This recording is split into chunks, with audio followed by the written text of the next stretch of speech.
तो आज हम आपको प्रिज्म से होकर प्रकाश के अपवर्तन का व्यंजक साबित करेंगे, जो आपके पेपर के हिसाब से बहुत मोस्ट इम्पॉर्टेंट है। ऐसा मानिए कि ये आपको पेपर में आपको देखने को मिलेंगे इस साल। देखिए, जब कभी भी आपसे कहा जाता है कि प्रिज्म से होकर प्रकाश का अपवर्तन का सूत्र साबित करें, तो सबसे पहले आप एक प्रिज्म बनाएंगे, जिनका आप इंडिकेशन कर लेंगे कि ए बी सी एक हमारे प्रिज्म है। और इस प्रिज्म की 3 सतह, एक ए बी, दूसरे बी सी और तीसरा क्या है, ए सी। सबसे पहले जो सतह है ए बी, इस सतह के ऊपर कोई एक किरण आपतित हुआ, जिसका नाम मैंने दे रखा है पी क्यू। इस किरण का नाम मैंने क्या दिया, पी क्यू।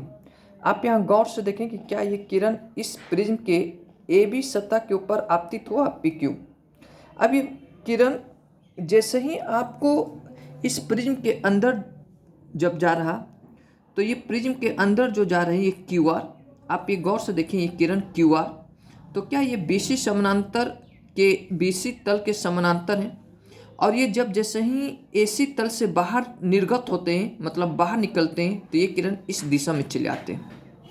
अब ये किरण जो है इस दिशा में जब चले आए, तो कन्फर्म है कि कहीं पे एक दूसरे को प्रतिच्छेद नहीं करेंगे। तो हम लोग क्या करते हैं कि जो हमारे निर्गत किरण है, ये जो हमने आर एस डाला है, इसको हम पीछे की ओर बढ़ाते हैं, और ये जो हमारे आपतित किरण है पी क्यू है, इसको हम आगे की ओर बढ़ाते हैं। तो जैसे ही इसको हम आगे बढ़ाते हैं, तो देखिए ये दोनों किरण ओ बिंदु पे हमारा मिलता हुआ क्या हो रहा, प्रतीत हो रहा। अब यहाँ से हमने एक अभिलंब को खींचा, ये हमारा एक अभिलंब है, ये हमारे एक अभिलंब हो गए, और एक अभिलंब मैंने यहाँ से खींचा। अब यहाँ से भी मैंने क्यू बिंदु से भी एक अभिलंब लिया, आर से भी मैंने एक अभिलंब लिया, दोनों को पीछे की ओर बढ़ाया, तो ये कहाँ कट रहे हैं, ओ डैश पे। ये क्या नाम दिया, ओ डैश। अब देखिए कि ये जो किरण जो आपतित थे, वो हमेशा अभिलंब के साथ आपतन कोण बनाएंगे, और ये किरण जो अपवर्तित हो रहे थे, वो हमेशा विलंब के साथ अपवर्तन कोण बनाएंगे। तो ये आपतित किरण I1 है, तो इसके लिए अपवर्तन कोण हमेशा R1 बनेंगे। दूसरी बात कि ये कोण यदि I2 है, तो ये कोण हमारा क्या हो जाएगा, R2। उसके बाद आप गौर से देखें कि ये जो आपका PQ किरण है, तो इस PQ किरण को जब मैंने आगे बढ़ाया, तो जो ये O बिंदु पे जो मिल रहा था, तो इसको मैंने हल्का सा आगे बढ़ाया, OS डायरेक्शंस में मैंने बढ़ाया। तो OS डायरेक्शन में जब हमने बढ़ाए, तो ये एक कोण बनाते हैं। इस कोण का नाम होता है विचलन कोण। इस कोण का नाम क्या होता, विचलन कोण। तो मैंने आपको ये पूरी थ्योरी समझा रखें, आप यहाँ पे गौर से देखें, ये आपकी पूरी थ्योरी है। इतना आपको पेपर में पूरी तरीके से आपको लिखना पड़ेगा। जब तक आप नहीं लिखेंगे, ये पूरे नंबर आपको नहीं देंगे। ये देख लीजिए, ये पूरी थ्योरी है, आप इनका स्क्रीनशॉट भी ले लें। अब देखिए इसका डेरिवेशन किस तरीके से साबित होता है। अकॉर्डिंग टू दिस फिगर, यहाँ गौर से देखिए, आप यहाँ गौर से देखिए। सबसे पहले ये ओ डैश पे ख्याल करें, ये जो क्यू है, इस क्यू को देखिए, क्या ये कोण हमारा आपतन कोण I1 है। तो ये जो आपतन कोण I1 है, तो ये कोण ये हमेशा इस अपोजिट कोण के बराबर होंगे, ये बड़े वाले के बराबर होंगे। अगर ये I1, तो ये भी क्या हो जाएंगे, I1। लेकिन हमको सिर्फ ये वाले कोण चाहिए, ये वाले कोण। तो ये वाले कोण हमारे पास क्या है, R1। ये पूरा कोण क्या है, I1। तो सबसे बड़े कोण तो I1 होंगे, और सबसे छोटे कोण R1 होंगे। तो जब तक I1 में से R1 नहीं घटाएंगे, तो हमें ये कोण नहीं निकलेंगे। तो इस कोण को निकालने के लिए हम I1 में से R1 को क्या करते हैं, घटा देते हैं। तो जैसे ही हम घटाते हैं, तो हमारा कौन सा कोण प्राप्त हो जाता है, Q। I1 में से किसको घटा लिया, R1। ठीक वैसा ही देखिए, ये अपवर्तन कोण है, तो ये कोण ये इस पूरे अपोजिट वाले कोण के बराबर होंगे, बराबर। ये I2, तो ये भी क्या हो जाएंगे, I2। और ये एंगल जो है हमारे R2 है, ये क्या है, R2। अब ये बड़े वाले कोण में से जब ये R2 घटाएंगे, तो ये एंगल्स हमें निकल जाएंगे। तो जब ये एंगल्स निकल जाएंगे, तो एंगल R का मान कितना आ जाएगा, I2 minus R2, I2 minus R2। आप लोग पढ़े होंगे कि यदि हमारे पास कोई त्रिभुज है, तो इस त्रिभुज का दो अंतः कोण जो होता है, किसी एक बाह्य कोण के हमेशा क्या होते हैं, बराबर होते हैं। तो ये यहाँ पे ये जो आप बहिष्कोण जो देख रहे हैं, ये बहिष्कोण ये दो अंतः कोणों के योग के क्या होंगे, बराबर होंगे। एक कोण एंगल क्यू और दूसरा कोण एंगल आर, ये दोनों कोण जो होंगे ये बहिष्कोण के मान के क्या होंगे, बराबर। जैसा कि हमने आपको यहाँ पे लिख दिया, देख लीजिए ये बहिष्कोण जो है। और हाँ, हमेशा एंगल में याद रखिएगा कि जहाँ पे क्यू शब्द का उच्चारण होगा, क्यू शब्द का जहाँ पे भी उच्चारण होगा, मतलब समझिए कि उसी कोण के लिए हम काम कर रहे हैं। ये क्यू और ये हमारा क्या है, आर। तो क्यू का मान हमने निकाल रखा था I1 माइनस R1, आर का मान I2 माइनस R2। तो यहाँ पे I1 और प्लस I2 ये दोनों प्लस से एक साथ ले लिया, ये भी माइनस ये भी माइनस, मैं दोनों माइनस को कॉमन ले लिया, तो ये R1 प्लस क्या बन गया, R2 बन गया। उसके बाद आप पुनः देखेंगे त्रिभुज O dash Q R, O dash Q R. आप यहाँ पे गौर से देख लें, आप इसको इधर भी बना सकते हैं।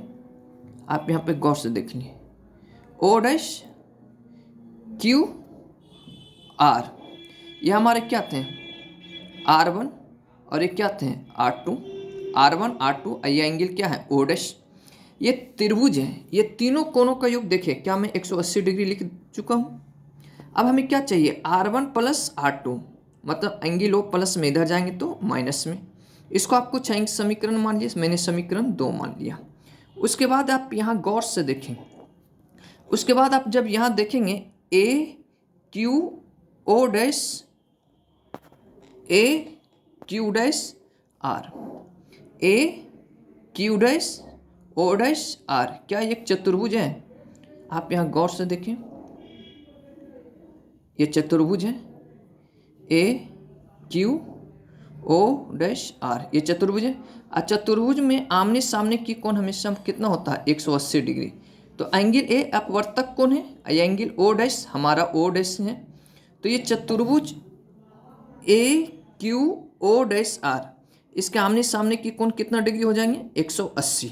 तो देख लीजिए, मैंने एक एंगल A ले लिया और एक एंगल कौन ले लिया, O डैश।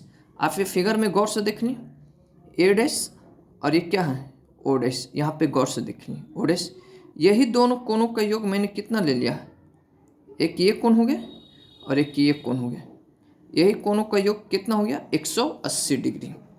आप यहाँ गौर से देखें, क्या मैंने लिख दिया, ये दोनों कोण का। और हमको जरूरत है एंगल A का, एंगल A का, तो एंगल O डैश को हटा लेंगे, ये प्लस में इधर गए तो माइनस में, और एंगल O डैश को ही तो हमने O डैश माना। Q O डैश R बराबर क्या है, O डैश। अब ये समीकरण 3 हो गए। समीकरण 2 और 3 को गौर से देखें, 2 और 3, क्या इसके जगह पे हम एंगल A लिख सकते हैं, तो इसके जगह पे मैंने एंगल A लिख दिया। उसके बाद इक्वेशन 4 और 1 को देखें, इक्वेशन 1 किसको माना और इक्वेशन 4 मैंने इसको माना।